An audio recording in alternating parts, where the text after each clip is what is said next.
que esto realmente es un símbolo. Y ese símbolo podría significar quizá un 001. ¿Sí?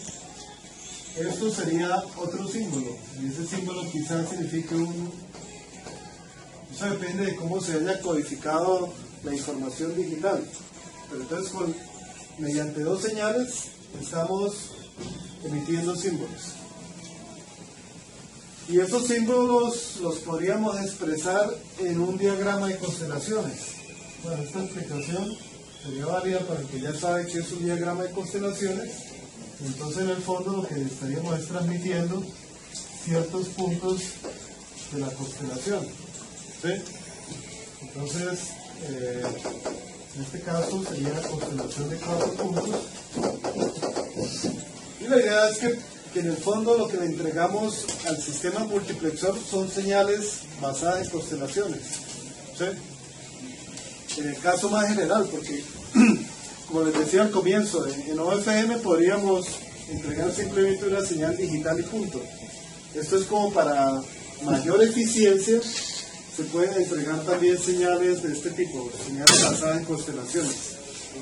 Entonces los celulares, o bueno, la tecnología de antes de que salía el 4G, esto ya no sirven para eso. Yo había escuchado que ya para el 4G ya los celulares antiguos, o sea, ya no servían para eso porque pues como la modulación es diferente, como se recibe la señal de diferente forma, o si sigue sirviendo los celulares antes de 4G para esta tecnología. Bueno, ¿y qué lo haría uno pensar que sí debe seguir funcionando? Los celulares obviamente que no sirven porque tienen que manejar otras cualidades, ¿sí? Otros métodos que no tienen ahí, tienen que cambiar el celular. Pero bueno, de todas maneras sí tiene cierta lógica ese razonamiento, ¿no? Porque en el fondo hoy en día los aparatos son programables. Entonces diría, oiga, si hoy existe el software Defined Radio, ¿por qué en vez de ponernos ahora a reinventar los celulares, no simplemente le cambiamos el software y que se comporte de otra manera? ¿Sí? Suena lógico, pero hay una cosa que sí no es muy lógica, y es que entran en juego otras bandas de frecuencia. Entonces, por ejemplo, el UMTS estaba funcionando en las bandas de 950 MHz, luego aparecieron las bandas de 1900 MHz, y esas eran las bandas aceptadas a nivel internacional por la Unión Internacional de Telecomunicaciones. Pero ahora la Unión Internacional de Telecomunicaciones dijo que bueno, también entra en juego la banda de 2500 MHz, también la de 1700 MHz, y entonces obviamente los teléfonos de antes no venían para funcionar en esas bandas, ¿sí? Y además pues los teléfonos de antes tampoco eran tan programables. Entonces finalmente sí, le toca a uno cambiar de teléfono. Quizá en el futuro llegará un futuro donde bueno, ya las bandas están muy bien definidas y ya finalmente cualquier cambio que resulte sea simplemente reprogramar los teléfonos para que funcionen con otros tipos de modulaciones y se acabó el cuento, ¿no? Pero no se sabe cuándo sea eso. Es una hipótesis, ¿sí? Bueno, entonces, la verdad, para ser sinceros, para entender muy bien qué es el OFM, todos tienen que tener en claro qué es la modulación basada en constelaciones, porque si no nos tocaría darle...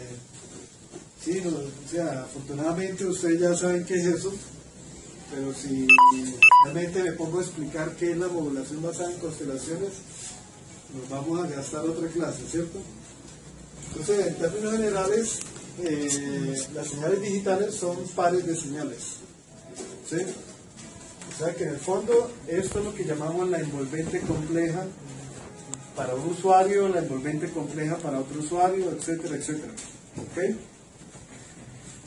Bueno, entonces lo que ocurre después es que esas señales se muestrean.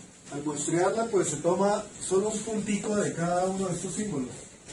Por decir algo, este pequeño puntico vendría a ser el M0. ¿Sí? Todas las señales se muestrean, entonces se saca esta muestra, esta, y se muestrea. Y ese conjunto de muestras se le entrega a un aparatico aquí que se llama IFFT. ¿Sí han escuchado ese término antes? Esa significa la Inverse Fourier Transform. Entonces, esto es lo que llaman for inversa, ¿sí? La transformada rápida de Fourier inversa. Entonces, ¿qué es lo que entrega ahora? Entrega un resultado de esta transformada de Fourier, que también son unas muestras, y al final esto se convierte en una señal continua y sale la señal. Ahora, ustedes saben que la FFT y todo esto trabaja con, por ejemplo, la transformada de Fourier, que es compleja, ¿cierto? Tiene una parte real e imaginaria. Entonces, al convertirlo a continuo, aparecen dos señales, la parte real y la parte imaginaria, que llamaríamos señal en fase y señal en cuadratura. Ahora, como esta es la transformada inversa de Fourier, significaría que esto es dominio de frecuencias y esto es dominio de tiempo. ¿Sí? Compañeros, esa es la explicación que encuentra uno en los libros. Y queda muy confundido. Yo estoy seguro que ustedes lo están, ¿sí o no? Dígame con seriedad. Que no han entendido nada, ¿cierto? ¿Sí o no? Profe, O sea, no han entendido qué hay que hacer, pero ¿por qué no? Pero entonces ya les voy a aclarar para que se den cuenta que las cosas son más sencillas que todo eso que escriben artículos científicos, libros. Y los que no hayan venido a esta clase, estoy seguro de que si van a hacer unos esfuerzos impresionantes por entender este tema y no lo van a lograr, quizá no lo logren, ¿sí? Al nivel que queremos que lo logren. Pero ya les explico cómo es la parte sencilla. ¿Qué pregunta tenían? entonces, realmente lo que ahí entra no es la envolvente compleja en tiempo, sino el espectro, la envolvente compleja, ¿no? Porque si le vamos a sacar la transformada inversa es porque estamos metiendo unos los espectros en banda base, ¿no? De cada una de las señales de cada usuario. Sí, ese razonamiento está bien interesante. O sea, uno diría, bueno, si esto es tiempo, entonces usted le está entregando son frecuencias. Entonces, filosóficamente uno podría decir que oiga, usted lo que está transmitiendo es espectro, o que usted lo que recibió fue espectro y está transmitiendo tiempo, ¿no? Y sí, ese tipo de análisis se encuentra en los libros, y entonces le dicen a uno, no, pues, usted transmite esto en el tiempo, realmente, bueno, y es interesante, ¿no? Que esta señal que sale en el tiempo, si uno le busca el espectro de esta señal, nos vamos a dar cuenta que el espectro de esa señal es este. Es interesante, ese razonamiento está interesante, pero la verdad, yo creo que con eso quedamos más confundidos todavía, ¿no? Pero efectivamente, si a esta señal que sale de acá le buscamos su espectro, vamos a mirar con asombro que el espectro de él es este. ¿Sí? Es interesante.